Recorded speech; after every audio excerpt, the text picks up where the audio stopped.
Hola, ¿cómo están? Otra vez vamos a iniciar aquí en Videoteca con este formidable tema, Pablo el Fortachón. Vamos a ver por qué este título. Y es que, de acuerdo con el tema anterior, pues ya habíamos tratado algunas cosas bastante interesantes de este apóstol. Y es que en Hechos 12 del 1 al 4, en esta versión PDT dice: por esa misma época el rey Herodes empezó a perseguir a algunos de la iglesia. Entonces va empezando a surgir la iglesia que dejó el maestro. Se agrega Pablo trabajando arduamente junto con los apóstoles, pero empiezan a venir eventualidades como el de este individuo que empieza a perseguir a la iglesia y ordenó que mataran a espada a Jacobo, el hermano de Juan. Nada más, fíjate nada más. Al ver que esto les había gustado a los judíos, Herodes decidió arrestar también a Pedro. Entonces este amigo no tenía una identidad clara. Era según él, pues se sentía más que un judío y pues siempre trataba de quedar bien con ellos, ¿no?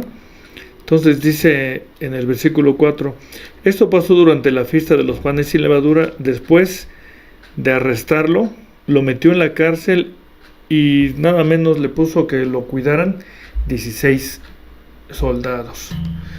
Entonces es interesante porque mientras es en Antioquía precisamente donde ya vimos que es donde se despachan a los apóstoles para circundar diferentes zonas, para poder proponer ellos lugares donde quisieran ellos identificarse para expandir el evangelio. Y es justamente que Pedro hace su trabajo, Pablo y todos, cada uno de ellos parten a diferentes lugares donde les indican hacia dónde ir, o donde reportan ellos a dónde ir, a qué lugares visitar. Pues es en Antioquía, de tal forma que vamos a ver aquí un paralelismo, solamente por mencionar uno, el del apóstol Pedro y Pablo. Entonces, mientras el apóstol Pedro es encarcelado y liberado por un ángel, Herodes hace un berrinche, un coraje, y ante el escape del apóstol Pedro, pues se siente, pero según él, impotente, y se siente mal el hombre.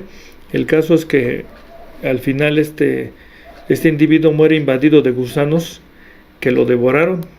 Eso lo vemos en la lectura de Hechos 12, del 4 al 23, y concretamente el 23 es el que nos dice de este detalle de la muerte trágica de este individuo llamado Herodes.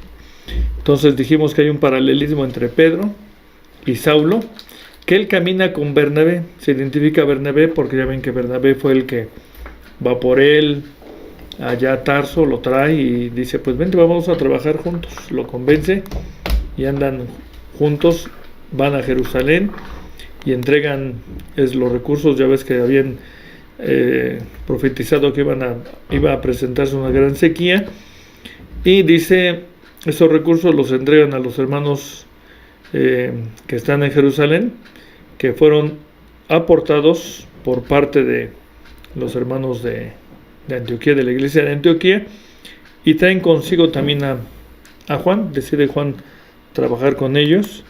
Esto nos lo dice igual Hechos 12 del 24 al 25.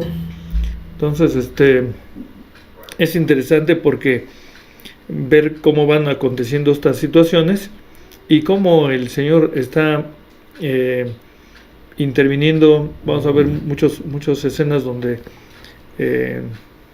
hay un apoyo, hay una coordinación por parte de los mensajeros del Señor, los ángeles, y como en este caso, hablando de Herodes, que es invadido de gusanos, pues hay una situación que se le presenta muy especial a él, y hay algunos que sugieren que estos gusanos que lo invadieron, que son parásitos, pudieran ser aquellos que le llaman de taeniasis.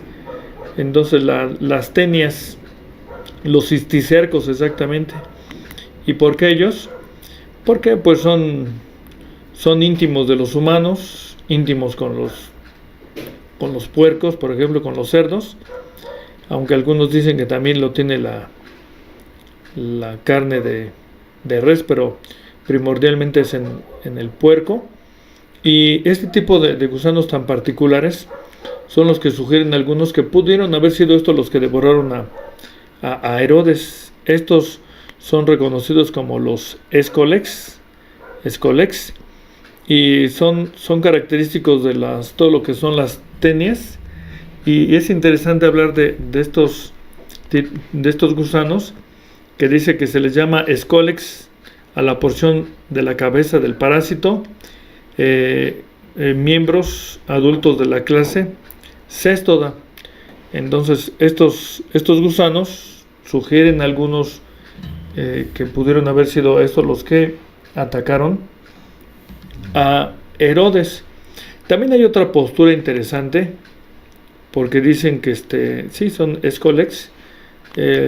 Algunos sugieren que también pueden ser ese otro tipo de gusanos, los que se denominan esquistosomiasis, que son todos estos. ¿Y por qué ellos? Porque también son unos gusanos muy particulares que penetran, fíjate, dice ahí, recorremos la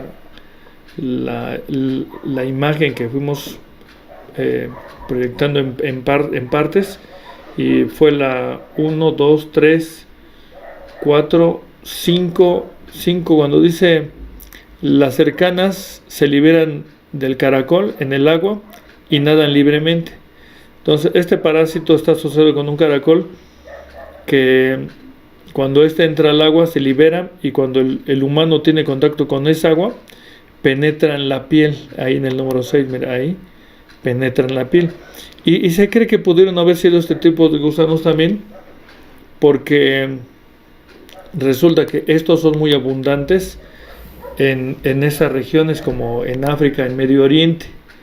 Entonces aquí dice: estas enfermedades parasitarias más importantes en el mundo debido a su gran impacto, pues cerca de 200 millones de personas se infectan anualmente, fíjate, y 200,000 personas mueren por causa de ellas, la mayor parte en África subsahariana.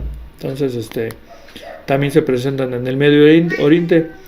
Dice: la enfermedad tiene gran historia en la humanidad y se tiene registro de ella desde el año 1200 antes de la era común, en donde los egipcios la describen en esos papiros, y huevos de parásitos de estos gusanos en particular fueron encontrados incluso en las momias. Fíjate nada más. La mayor parte de las muertes debido a este parásito son causadas por aquellos del género Haematobium, seguido de otro que es Manzoni, género Manzoni, que estima que en el mundo alrededor de 800 millones de personas están en riesgo de contraer este parásito. Pues si las aguas están contaminadas, llega este caracol que está asociado con la esquistosomiasis, y pues ahí el problema, ¿no? Entonces sugieren que pudo haber sido también la causa de muerte de Herodes, o puede ser la anterior que describimos, la de las tenias, ¿no? Entonces aquí se va describiendo cómo las larvas, y una vez que están maduras, van a contaminar a los caracoles, y estos a su vez pues contagian las aguas, los liberan, y pues ahí se hace un problema. Dice: una vez que han madurado, las larvas nadan libremente y penetran la piel del humano. Pues claro, cuando se meten a esas aguas contaminadas, se infectan y causan problemas muy serios.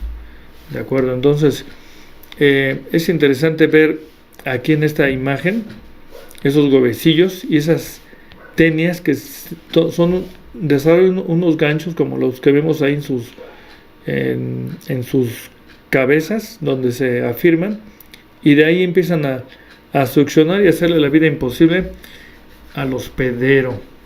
Entonces Se le llama escolex a la porción cefálica de los parásitos, miembros de los adultos de la clase Cestoda.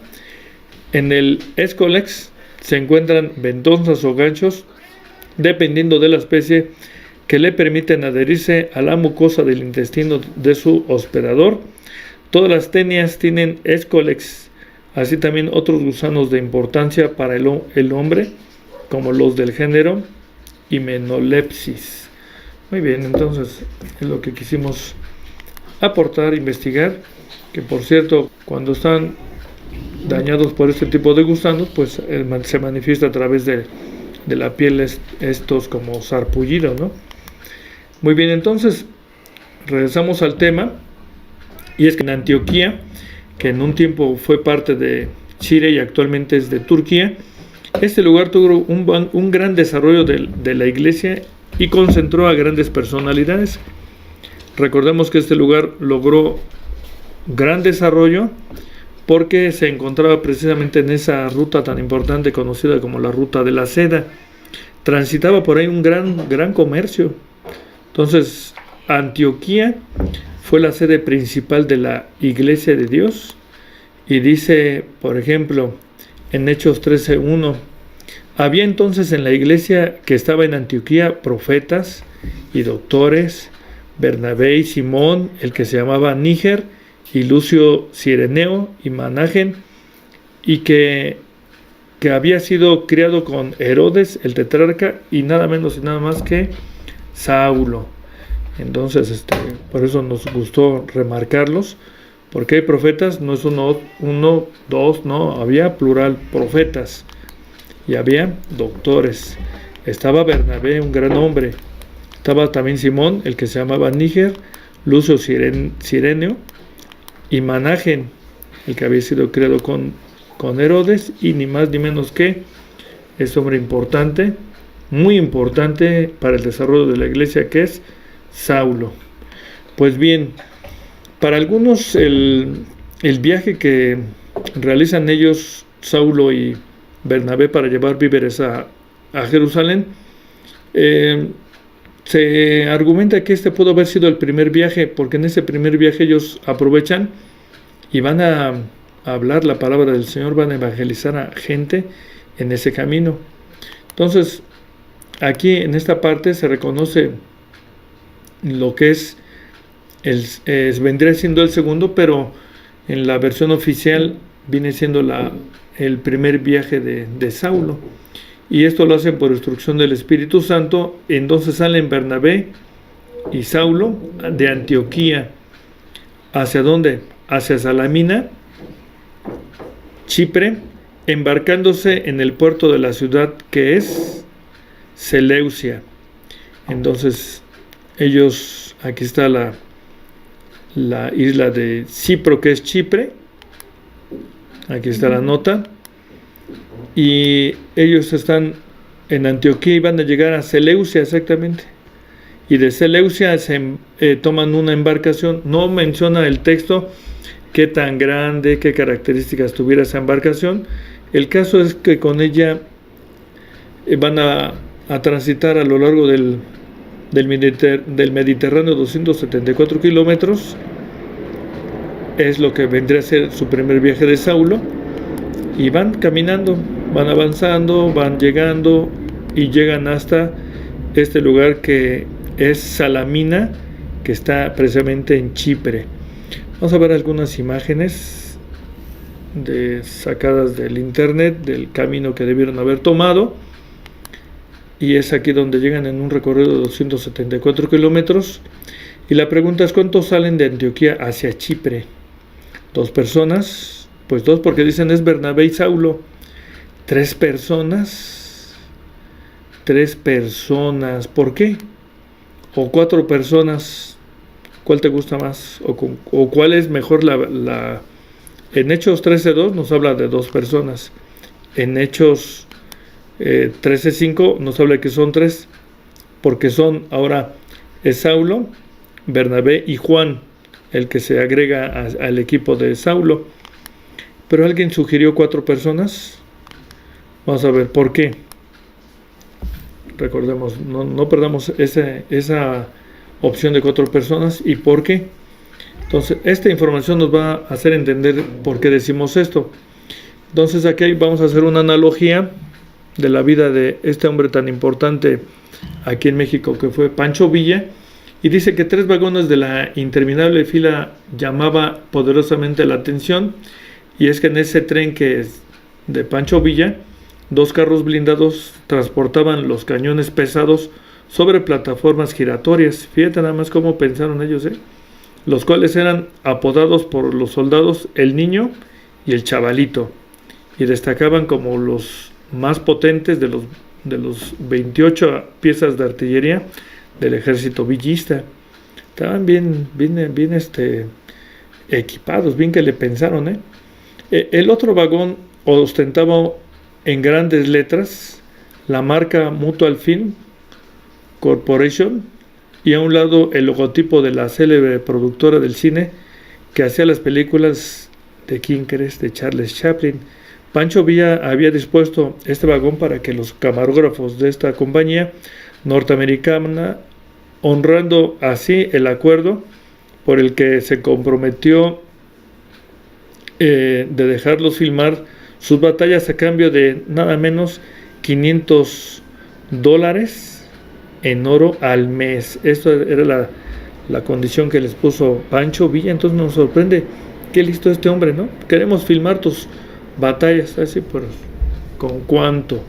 No es que te vamos a hacer famoso, a mí me importa el dinero, porque requería armas y además alimentación para su ejército. El general revolucionario ordenó a sus carpinteros que modificaran entonces el interior del carro para el uso de los periodistas y cineastas, así como que lo equiparan con un cuarto oscuro para revelar fotografías y una mesa de trabajo. Entonces, pues sí le debieron de haber dicho a aquellos amigos de la compañía, pues es que queremos esto y esto, pues adelante, y bien que se los arreglaron. Aquí está una imagen, mira nada más, ese ferrocarril, esas plataformas, ya llevando bien contentos, ¿no? A todos ahí, dispuestos a filmar. Entonces, aquí está una propaganda de Pancho Villa, vámonos con Pancho Villa, así lo titularon, y pues eran películas que ellos vendieron, ¿no? Y debieron de haber sacado bastante dinero. Entonces, ¿por qué sacamos todo esto? Porque dice aquí, con los empleados de la Mutual Film viajaban los periodistas estadounidenses John Williams, Robert de El Paso Times y Timothy Turner de Associated Press, y este otro que es Altman del Paso, Texas, y John Reed de la revista neoyorquina Metropolitan Magazine. Entonces se fueron agregando varios. Entonces les convenía porque la renta Pancho Villa la estableció, y ellos, al acercarse de más periodistas, más compañías, pues se repartieron el gasto, ¿no? Era por mes.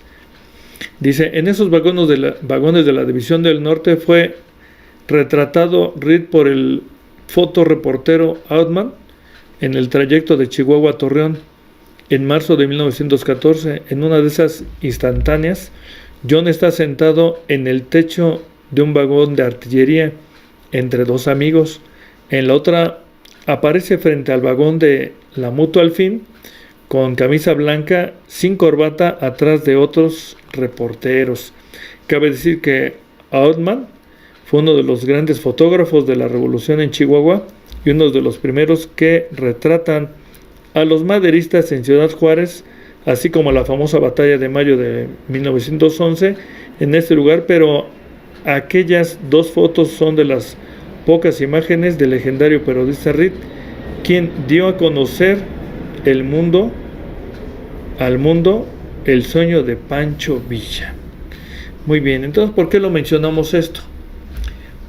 Porque precisamente para conocer a un gran hombre que fue Pancho Villa se requirió de alguien que estuviera redactando, alguien que estuviera tomando evidencias para dar a conocer la vida de este importantísimo hombre de la Revolución Mexicana, ¿no?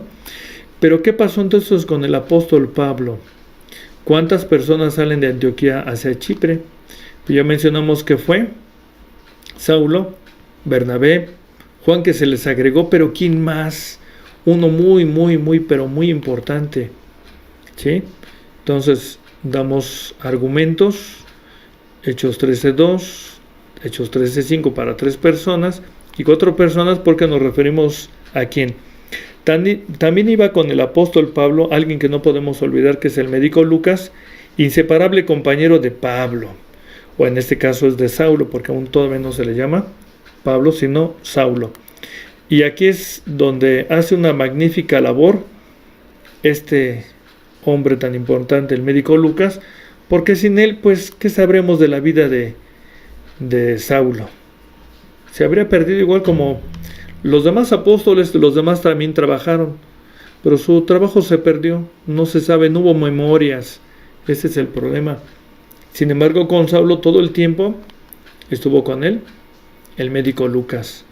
Bien, entonces llega esa embarcación primeramente a Seleucia Pieria, y dice, fue una antigua ciudad ubicada en la región de Siria, fundada en el año 300 antes de la era común, por el rey Seleuco I, al norte de la desembocadura del río Orontes y a los pies de las últimas estribaciones de los montes Amanus o Inur, en una llanura llamada Pieria, por su semejanza con la región homónima de Macedonia.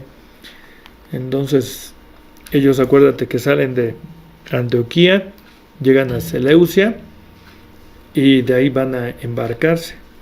Dice que, por cierto, hay un sarcófago romano en las colinas de esa ciudad.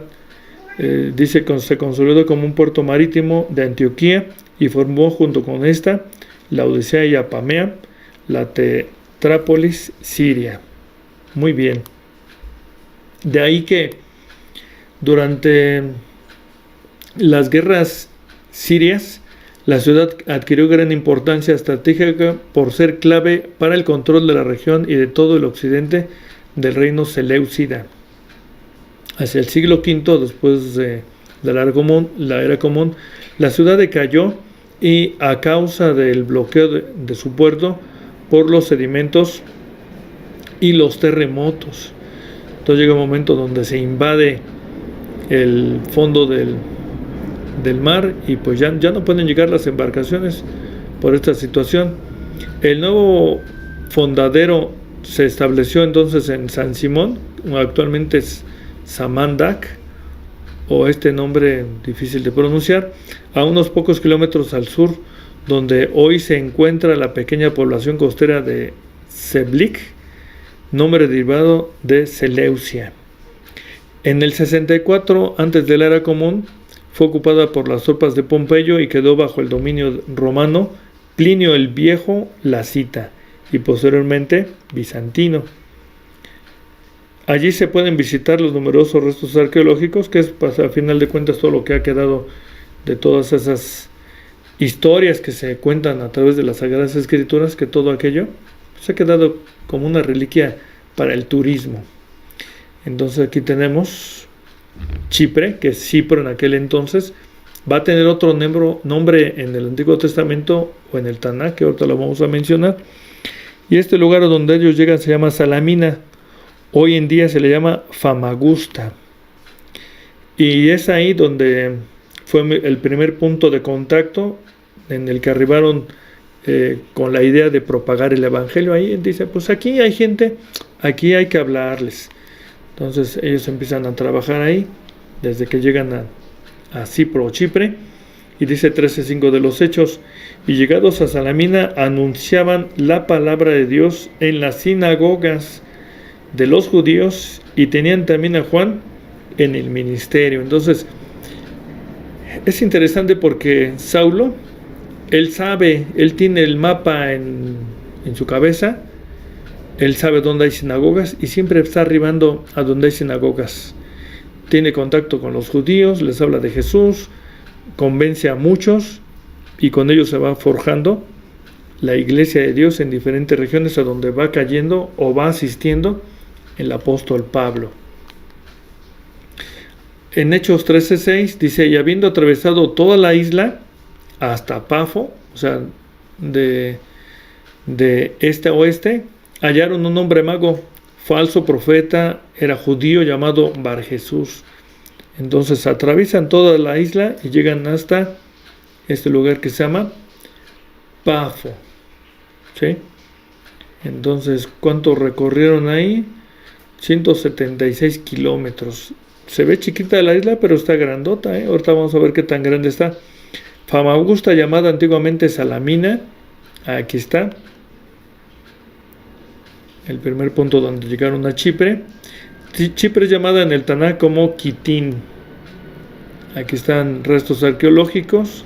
También es un lugar muy visitado por el turismo. En Daniel 11:30 se nos habla así efectivamente de este mismo lugar, Chipre, pero es Kitín.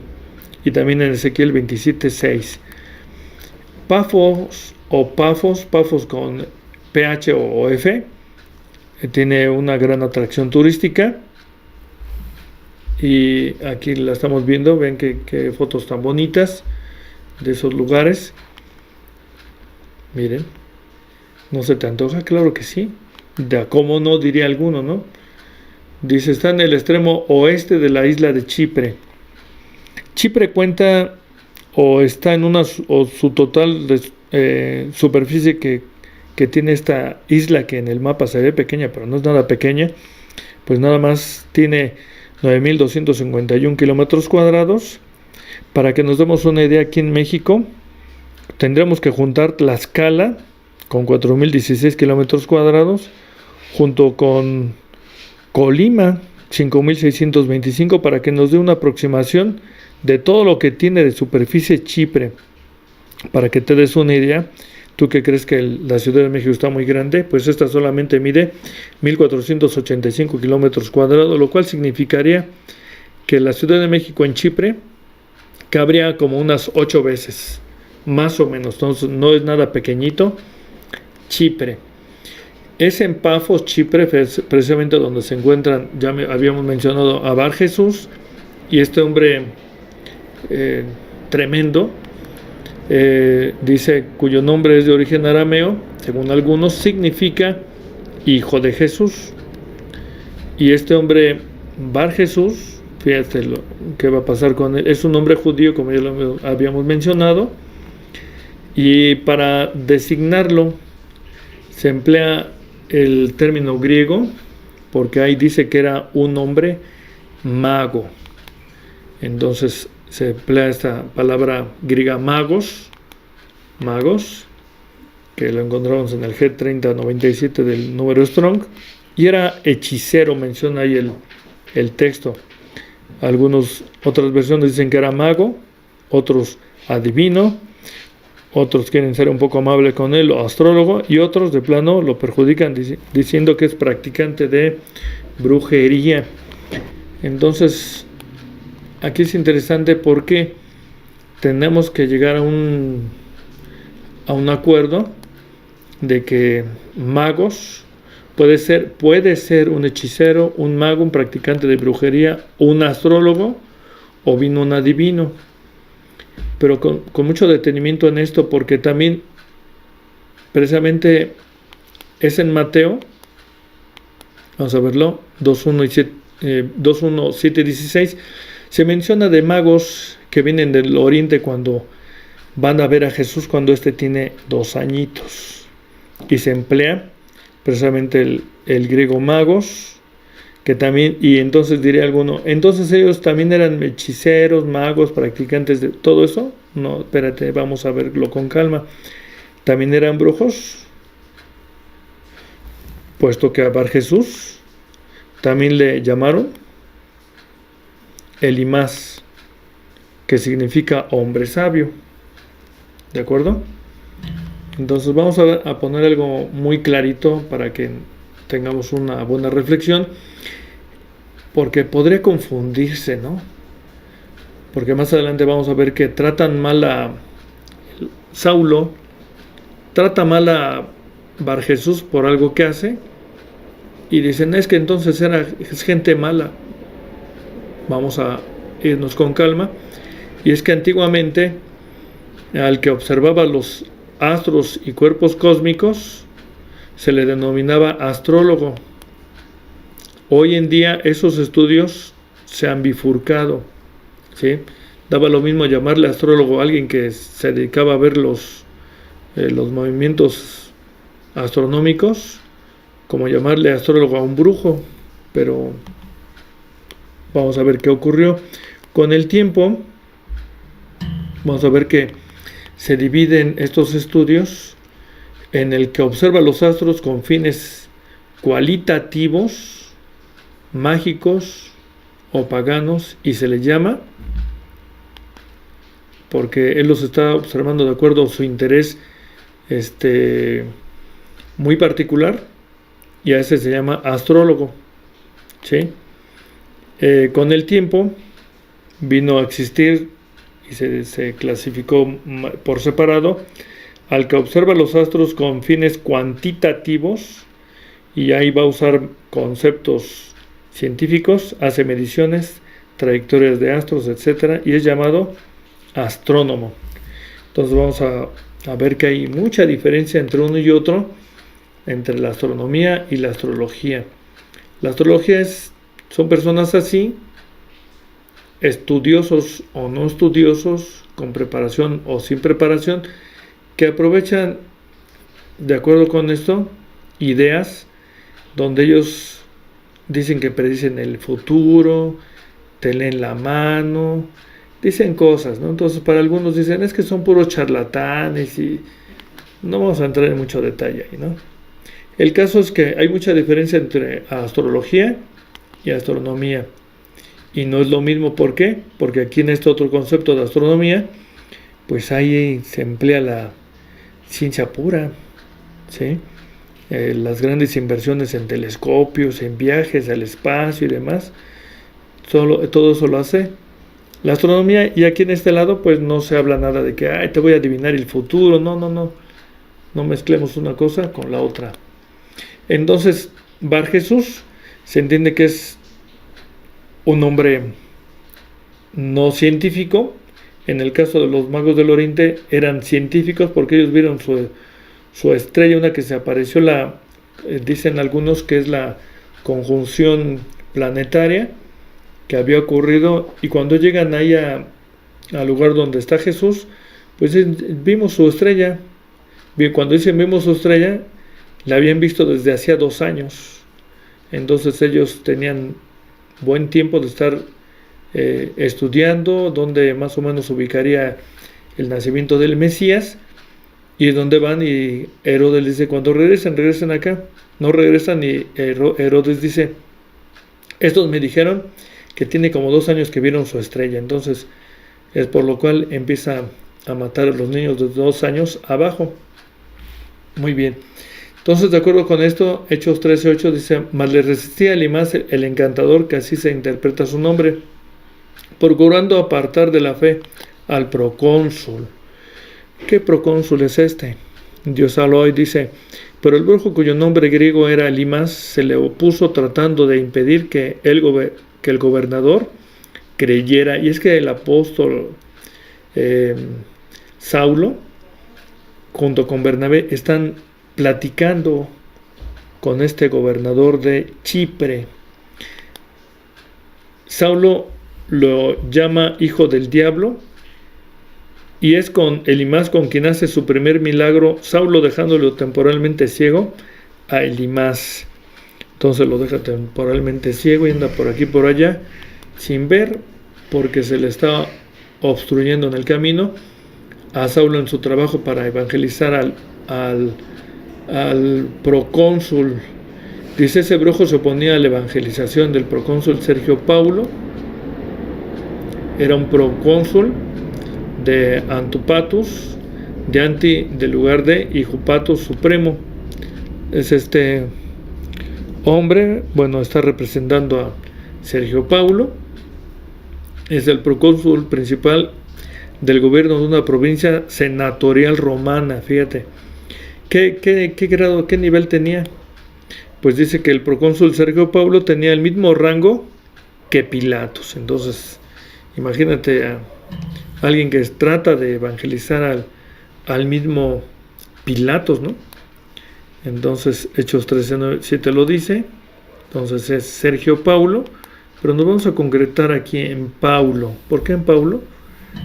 Porque de ahí que se desprende un tema bastante interesante. Es en Pafos donde se aprecia que llaman Pablo a Saulo. Es la primera vez que le llaman así en Hechos 13:9. Entonces Saulo, que también es Pablo, llenó de Espíritu Santo poniendo en él los ojos.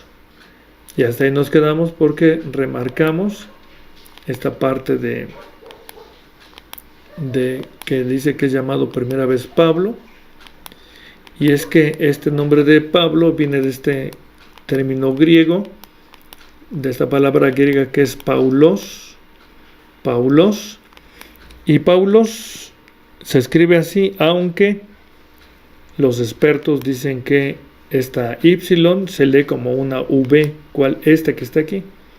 Se puede leer como una, tiene variantes, puede ser como una U, puede ser como una V, o puede ser a veces como una I. ¿Sí? En este caso dice se ve como Pablos, porque tan es así que el castellano pasa no con V, sino con una B de bueno, y significa pequeño. Entonces, ¿por qué le pondrían a Pablo así? ¿Le hacían bullying a Saulo? ¿Era de cariño? ¿Porque se parecía al procónsul? Porque fíjate, hasta que ven al procónsul Sergio Paulo es cuando le ponen Pablo o Pablos a Saulo. Y es que en segunda carta a los Corintios 10:1 vamos a ver qué es exactamente la razón por la cual le ponen Pablo. Y dice yo, Pablo, que cuando estoy entre ustedes soy ciertamente humilde, pero atrevido. Cuando estoy lejos de ustedes, les ruego esto por la bondad y dulzura de Cristo. Entonces, él como que se está describiendo y dice que él es humilde. Pero vamos a ver este mismo texto en otras versiones. En esta versión de Reina Valera 1995, donde allá decía humilde. Yo, Pablo, que cuando estoy entre ustedes soy ciertamente humilde, aquí lo dice igual, pero atrevido, y cuando estoy lejos de ustedes, le ruego esto por la dulzura, por la bondad y dulzura de Cristo. Pero fíjate, aquí mientras dice humilde, en esta otra versión, que es la versión actualizada de la Valera, pero yo, Pablo, ruego por la mansedumbre y modestia de Cristo,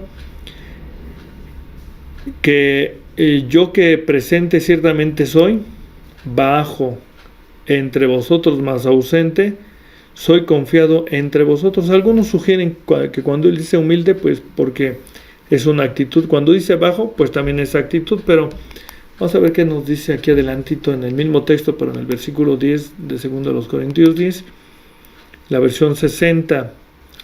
Porque a la verdad dicen las cartas son duras y fuertes, mas la presencia corporal, hablando de Pablo, débil, y la palabra menospreciable. Fíjate cómo le dicen a Pablo.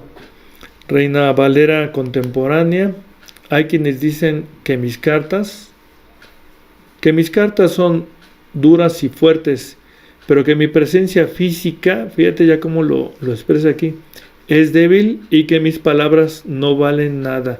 Había quien lo despreciaba al apóstol Pablo, ¿sí?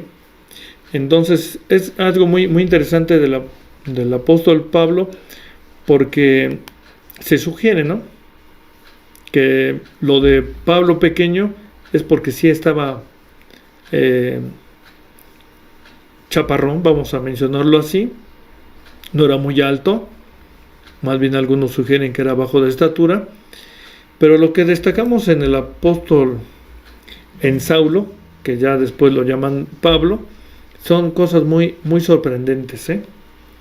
Y fíjate, cuando alguien quiere trascender es dejar huella, aun cuando ya no estés, cuando ya hayas muerto.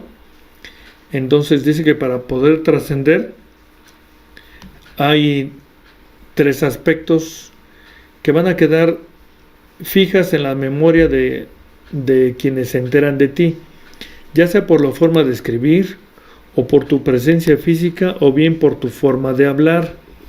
¿Cuál crees que sean de estas tres la que te pueden hacer trascender, que se acuerden de ti aun cuando ya hayas fallecido? Entonces algunos sugieren que es la presencia física. Oh, el gran hombre que impone con su presencia. Algunos dicen que es la forma de hablar.